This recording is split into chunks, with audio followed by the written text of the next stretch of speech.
Okay.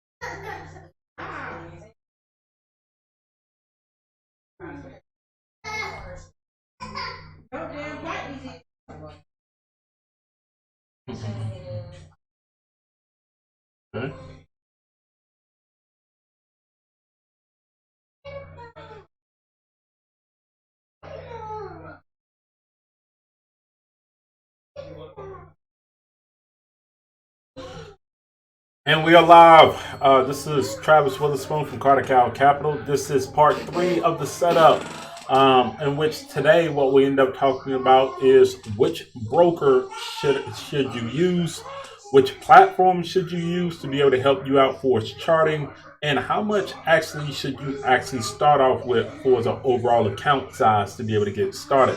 I'm very excited to be able to talk to each and every person online, to be able to kind of get them situated and set up with everything that they have going on. I'm on a little bit of a delay, so while I'm actually going through it, if you have any questions or comments or anything else like that, if you would place them inside of the chat box, we'll go ahead and talk through them and make sure that you can be able to get through everything that we're going through. Now, while I'm actually going through this, I'm actually going to put down my website again, like always. If you're interested in being able to learn more information about any of the products that we actually end up doing, you can be able to go to this actual website to be able to go from there. Corey, how you doing? I hope everything's going well with you. But yes, so within the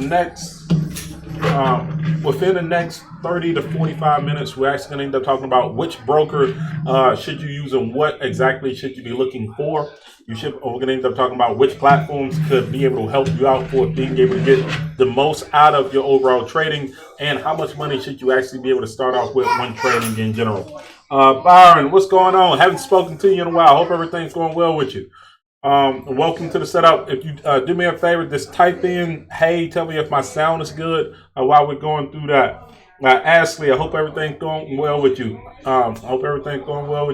Happy for you to be on. Same thing with Shannon. Shannon, how you doing? Happy to be able to have you aboard. If y'all end up staying to the end, I want to be able to be active or interactive with everything that we actually end up talking about within this. So what I'm going to end up doing, I'm going to go ahead and just jump into it so we don't waste any time. I'm going to go through the actual disclaimer to be able to get that out the way. I'm not a CPA, which means that I don't necessarily end up telling you whether to buy or sell during trading. What I end up doing is basically teaching you education to be able to get you to be able to make informed decisions on your own. Now, Forex involves risk, and if you end up placing money in to be able to trade, then obviously you can be able to lose money on that, but you also can be able to make money on that as well. What's going on, Mike? I hope everything's going well with you. So within this time, this is really set up for any new trader or anybody that's interested in being able to invest in the Forex market and be able to be their own boss, make their own money, be able to create some stream of income. This is the time to be able to ask questions while we're actually going through this. If you have not watched the previous videos, you can be able to go through my page, or you can go to Carter Cow Capital and be able to watch it through that page to be able to get more information on that as well. So let's go ahead and jump into it. What should you want from your broker? And I'm getting ready to slide over. I need to go ahead and switch over to this page. What should you want from your broker? Now, there's 5 things that you really kind of need to pay attention to when it comes down to no. Let's see. Okay. Give me 1 second. Okay. Give me 1 second. Let's see if we can get connected right back on. Okay. Sorry about that. But yeah, so what we're going to end up talking about is what should you want from your broker or a broker. And this is US based brokers because we're basically in the US. So there's a couple things that you really need to pay attention to when it comes down to picking a broker when you're first getting started. You want to pay attention to these 5 different things. You want to look at regulatory compliance and see if they actually fit within that. You want to look at the account details that they actually end up having to go along with it. You want to look at the currency pairs that they offer and how many pairs do they offer, whether they're major or minor. You want to understand what the customer service is and if they had any bad customer service reviews, and the trading platforms that they actually end up creating to allow you to be able to trade on that platform. So with that being said, let's go ahead and break down regulatory compliance. Any of the brokers that you look for, you want to make sure that they are a part of the Commodity Futures Trading Commission, or CFTC, or National Futures Associations, the NFA. The U.S. market regulation makes sure that every Forex broker operating in the U.S. must register with both of those different groups and follow the laws that actually go along with them. And this is based off of U.S.-based brokers. And then after that, it's the Dodd-Frank Act, which basically ends up talking about overall Forex rules, which means that they have to follow a certain amount of rules, or they have to be in compliance with these rules in order to be able to allow you to be able to trade on that platform. If they do not, then they can end up being disbanded and not even allow you to be able to trade from that platform. So it's best to make sure that you end up focusing in on those brokers to be able to do that. Now, type in a Y or a yes if that makes sense, just to make sure before we end up moving on.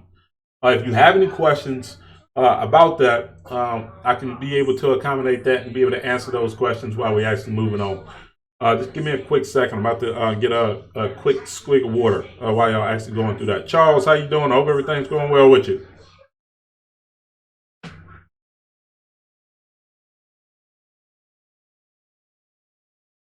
So let's talk about some of the brokers that are register and basically follow those classifications. Now, there are multiple ones, but I really want to focus on these 7. Forex.com, Oanda, TD Ameritrade, ATC Brokers, Thinkorswim, Interactive Brokers, and Ally Invest are 7 groups actually in the U.S. that actually are regulated brokers that you can be able to use from. Now, this is based off of 2019 information, so it may end up being some more that's actually a part of this actual group that you can be able to use, but it's also important to be able to understand that these are the groups that actually end up doing it.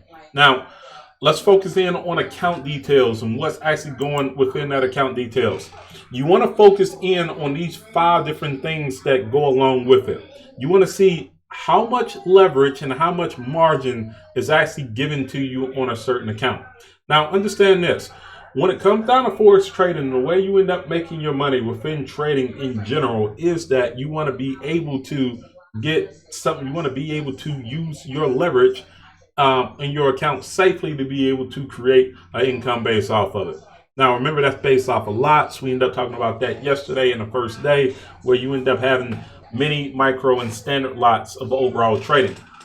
Now, with that also being said, U.S.-based brokers are not allowed to be able to go over 50 to 1. And what I mean by 50 to 1 is, let's think about this. If you had $1,000 in your account, then it will be treated as 50,000 units when it comes down to your overall broker.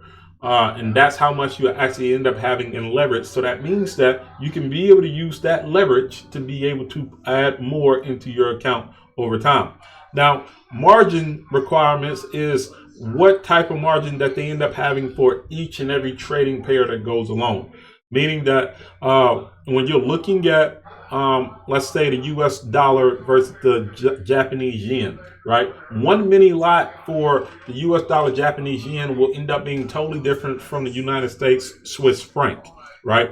And your account, or each account from that, will end up telling you how much margin actually comes, or how much you actually have to have in while you're going through that.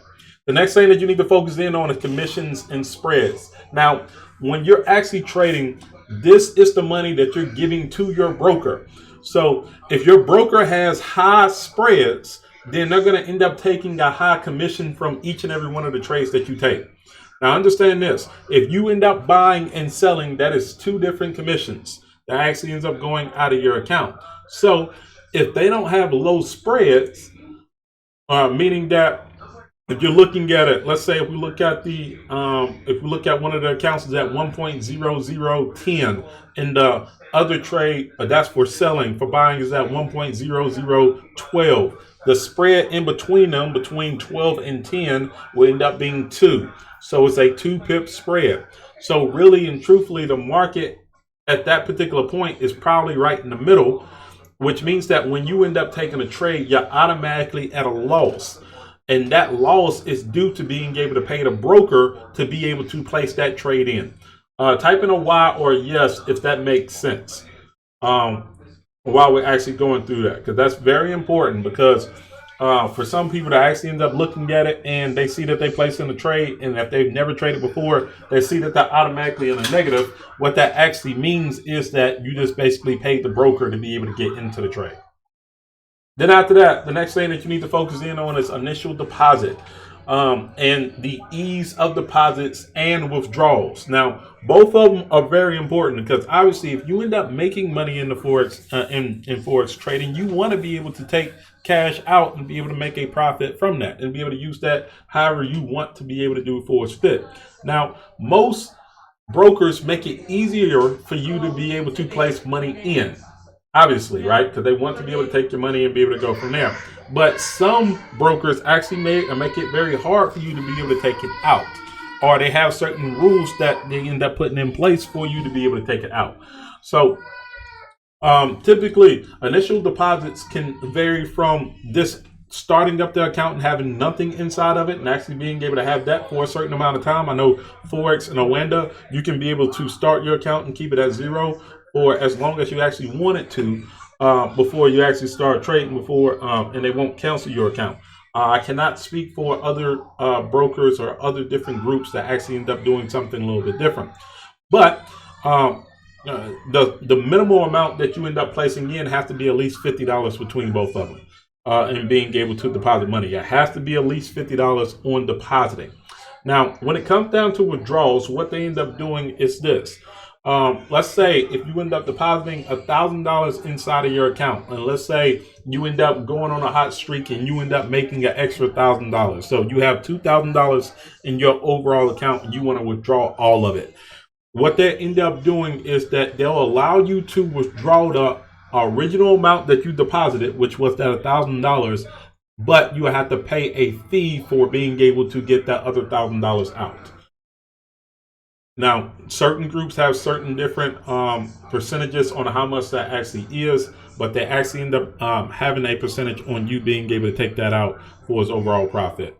And keep in mind, what they end up doing is they actually end up showing every sale or every buy that you end up having. So if you end up leaving off and doing very well for its profiting, you have to be able to pay that in taxes as well as a capital gain. Now, when it comes down to customer service, you want to make sure that you end up finding a broker that, one, has an online chat that can be able to communicate with you, and also a number that you can be able to call.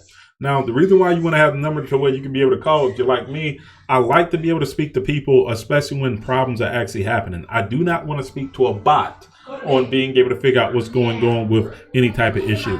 Now, what they end up doing is I can speak for Forex and Oanda because I have experience with both of them. They actually end up doing a very good job of being able to communicate with you and being able to give you a quick answer.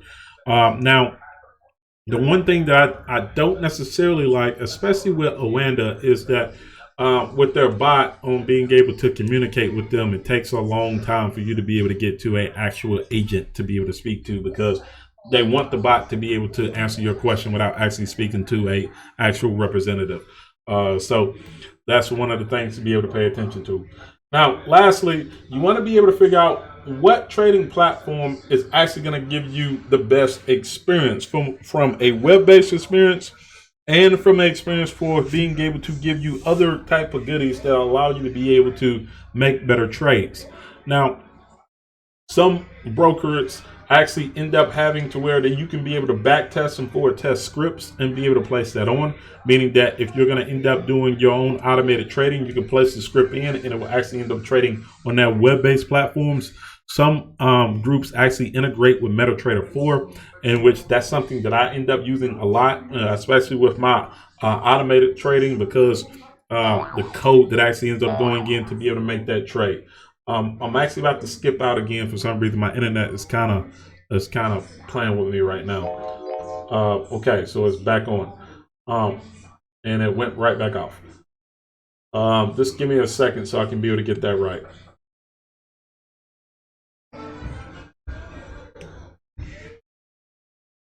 Okay, so we're back on.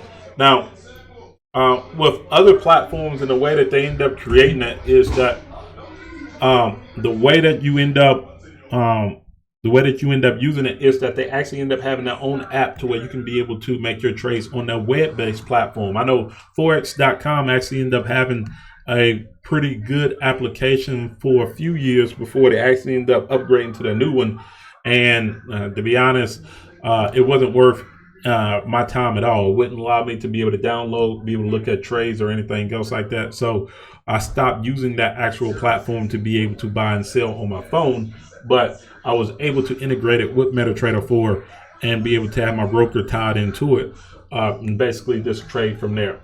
And Oanda does the same thing. So with that being said, the two that I would end up personally recommending, and this is based off of my overall personal experience. Now, I know that Ally Invest, TD Ameritrade, Thinkorswim all have good reputable programs. And if you have used those brokers before, you can actually be able to use them from a Forex standpoint as well. But the two that I'm primarily going to focus in on is Forex.com and Oanda, because I have personal experience on being able to use both of those. So with that being said, you want to make sure when you're actually going through and taking a look at each broker, you want to figure out what currency pairs do they offer. Now, this will end up limiting some of your trades, especially if you like to be able to trade a lot of minors. But if you're just trading major pairs, most US-based Forex brokers actually end up having the majors. Now, remember, just like what we ended up talking about yesterday, the majors include the US dollar, it includes the Eurozone, it includes the Canadian dollar, New Zealand dollar, Australian dollar, pound sterling, Japanese yen, Chinese yuan, and the Mexican peso. So they actually end up having those, and then the other minor pairs that you can be able to choose from, they end up having a group of those. But all of that is pretty much on their website while you're actually going through it. So with that being said, let's take a look at the brokers. And if you're interested in being able to create an account today, and be able to start that, then you can follow along with me while we're actually doing this, so you can be able to create your own account. If you're interested in being able to do that, please type in yes, so I can be able to show you exactly how to be able to do that. But you'll actually need to open up your own computer and being able to get that started as well right now to be able to do that. If you're interested in being able to create a online platform or anything, or online demo account or anything else like that, you can be able to follow along, or we can be able to do it right now as while we speak. Now, if we're talking about which demo account I would probably use, from a demo perspective, I would probably go to Forex.com and create a demo account off of that one. If we're talking about just a starter account and being able to start off with, I'm going to lean to Oanda, and I'm going to have my reasons for it in a brief second. But the way that you can be able to do that is that you can click on open an account. From there, they end up having a standard account, a commission account, and a direct market access account that you can be able to start off from. I would say you will always end up using a standard account unless you're a corporation. But if you're also just trying to just create a demo, then you can go to create a demo for either Forex.com or MetaTrader. Now, with MetaTrader, you can actually be able to use this on your phone, and you can actually be able to use this on your PC. They have a way that you can be able to download the PC application and be able to place that onto your computer as well, especially if you're trying to play around and do automated trading. This is the way to be able to go with MetaTrader demo. If you're just trying to see what the web-based platform looks like, then you can go to Forex.com demo and be able to go from there. From there, all you would need to do is place in your name, First name, last name, phone, email address. Once you end up placing in your email address, they will email you a password and the actual live feed that you need to go to and be able to place that in while we're actually going through it. And that's the way that you can be able to get it done. David, how you doing? Hope everything's going well with you. From being able to do that. Now, you go to Awanda, it's pretty much the same thing.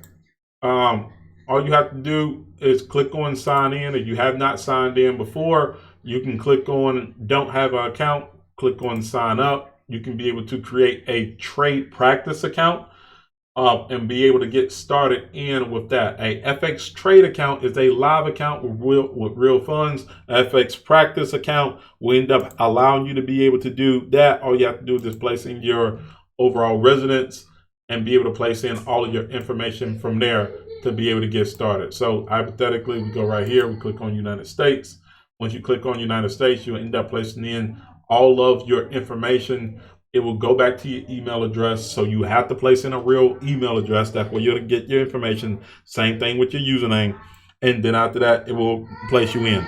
With the Forex.com, it actually end up giving you $100,000 to be able to play with. Now, once again, that's play money to be able to practice with. So you can be able to go from there to be able to work on your overall trading strategy and everything else. With Awanda, I think it's 100,000 as well to be able to place in and be able to get started. Now, once you end up opening and signing up for this one, the thing that you'll want to do, especially if you're using with Awanda, they actually have it set up to where you're using the overall web-based platform, and all you have to do is just go in and create a MetaTrader 4 platform based off of your web-based platform, and you can be able to get in from there. Now, with that being said, let's talk about which platforms should you use and be able to help you out. One account that I've used religiously for the longest time has been Smart Trader. And I can only say good things about it. If you look at any of my videos and anything else like that, especially with the Carter Cow Academy, you'll end up seeing me use Smart Trader. And the reason why I use Smart Trader is because the functions that they actually end up having to go along with it.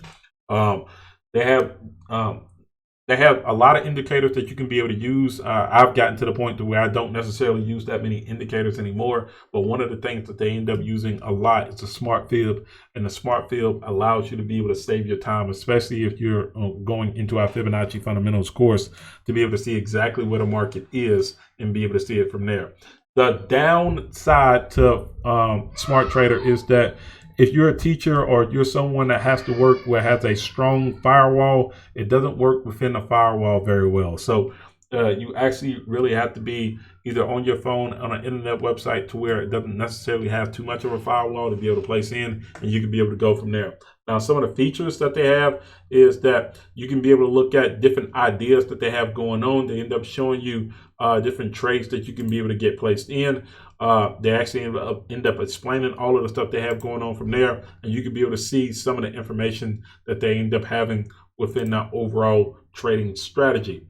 Now, they also end up having marketplace information that you can be able to place in and be able to get into other stuff as well as the charts and the ideas and everything else that ends up going with that. So as a free function, you may not get all of the things that to be able to go through, but especially starting off in trading, you'll definitely be able to use most of that stuff to be able to accurately figure out what's going on with your overall trading platform. Now, the one that I personally end up getting into, especially this year, was TradingView.com. If you're interested in being able to find something that will end up giving you a lot of information, and this is from stocks, bonds, Forex, cryptocurrency, options, and everything else like that, TradingView allows you to be able to get a lot of information and be able to adjust all that information in.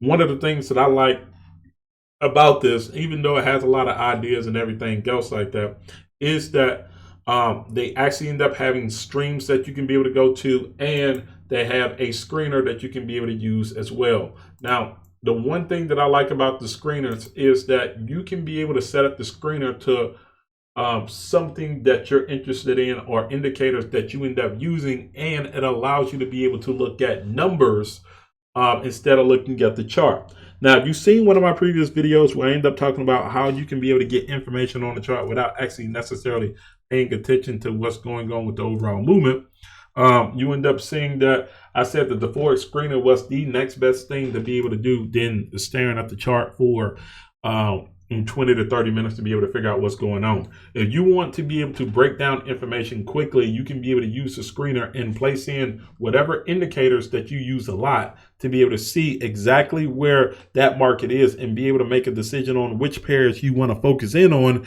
and which pairs are not in the position that you want to be able to get in at that particular time. To give you an example, I look at the average directional index, or the ADX, a lot to be able to figure out which pairs are basically starting to gain momentum. Because obviously the thing that you want to be able to do is when you get into a trade, you want the market to be able to go. You don't want the market to be able to stay pat where it is to be able to make a trade. So to give you an example, with the ADX, what I end up looking for is I want to find something that is just above or right below 20. Once I end up figuring out what that is, then that means that it basically ends up telling me that momentum is starting to be put in. There are people that are actually starting to be able to place trades within that actual position. Now we can look at our oscillators rating and we can see that it's basically end up saying that you should be able to sell within that position. So it's basically telling you, based off of all the oscillators that they have on the daily chart, this is a position that you should be looking for. So if it's saying sell, then that means that the Japanese yen is basically in a position to where you can be able to sell from that point, particularly right there. One of the other things that I like to look at particularly is the stochastic, because if we know that the momentum is starting to be pushed in, we know that people are trying to sell. Well, if we end up finding out that the stochastic is over 80, in particular, especially over 90, then that means that it's in a oversold position, meaning that sellers are particularly going to end up looking at this as a way to be able to sell and find a trade from there. So if I'm looking at this, I'm thinking that this is probably the best opportunity that we can be able to use to be able to get into a trade. Obviously, the ADX is just over 20. The oscillators is basically telling us to sell. We're looking at the stochastic slow. We see that it's in a sell position. So if we go to this, we can start to see that more than likely that it's in the sell zone, and there may be a position for us to be able to sell on the chart to be able to get in and actually make some type of movement. So right here, if we're looking at it from a weekly perspective, we can see that the weekly is in the buy zone, which means that it's actually favoring more of a bullish move, right, long term.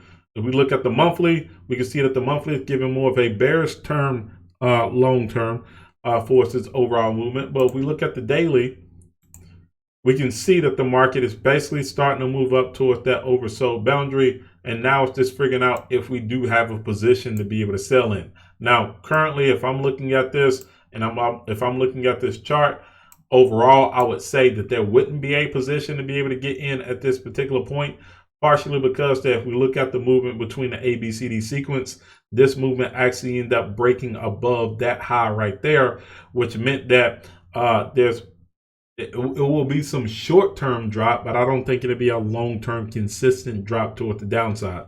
But if you're only looking for short-term scalps, this will probably be a good position to possibly be able to look at from a 2-hour or a small time perspective to be able to figure out if you can be able to make some type of movement on it, especially if a trend line is broken within this movement. But currently right now, if we're looking at it at this particular point, there's no trend line that has not been broken. We can see that it's been making higher highs and higher lows, which means that the bulls are basically in control. But if we're looking at the, okay, just got disconnected again. I'm sorry. Let me see if it'll cut back on for me.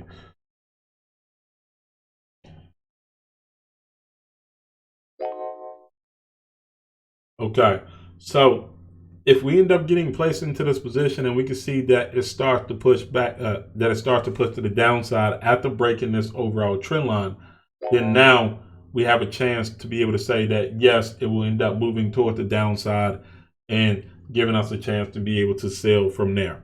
Eric, how you doing? Hope everything's going well with you. Now, as we wrap up in this overall portion of the setup and moving on to Thursday, and everything else that we're going to end up going through. One, did I provide value for you? If I provided value for you, it would be nice if you end up telling me yes, or if I did not provide value for you, if there's anything else that you want to know, then there's something that I can be able to help you out with while we're still here. I can be able to do it. One other thing while we're actually going through this, if you're interested in being able to use the TradingView platform and you want to be able to get a discount, I am an affiliate with them and being able to work with them for that. I will say I would actually end up receiving a um, small little incentive just by you being able to do that. That's really not the reason why I end up bringing it up. I do think it's a hell of a platform, but if you're interested in being able to do that, then you can be good to go from there. So if you click on, if you're interested in being able to learn more information about TradingView or being able to get started from there, you can go to that link right there. And I think you'll end up getting a discount for being able to go from there. With that being said, if there's no more questions about what we're going on, I want to go ahead and talk about what's going to end up happening tomorrow. Tomorrow, what we're going to end up doing is that we're actually going to end up talking about different types of setups that you can be able to look at inside of the market, the way that you can be able to get in and actually get out. And what are you looking for from a charting perspective to be able to make a profit by being able to trade inside of the market. So it's very important that if you want to be able to lock in and be able to talk about that, we actually end up doing a class at 2 o'clock on my Carter Cow Capital website. And if you're interested in being, or Carter Cow Capital business page on Facebook, if you're interested in being able to learn a little bit more information and you want to be able to watch it from this site, we actually end up doing that at 9 p.m. as well, so you can be able to give some more information. If you have not looked at the previous videos or the past 2 days that we have done it, this would be a great time to take a look at the previous 2 videos. It's right around 45 minutes as well to be able to get onto it and be able to learn that information so you can be able to maximize your overall time while you're going through this. Lowell, how you doing? I haven't seen you in a while. McKenna, hope everything's going well with you. Thanks for joining on. We're actually about to wrap up a little bit, so as soon as I end up clicking on end, you can go ahead and watch the video and kind of tap into it from there. If you have any questions or anything else like that while we're actually going through it, this would be a great time to be able to ask before we kind of move on from there.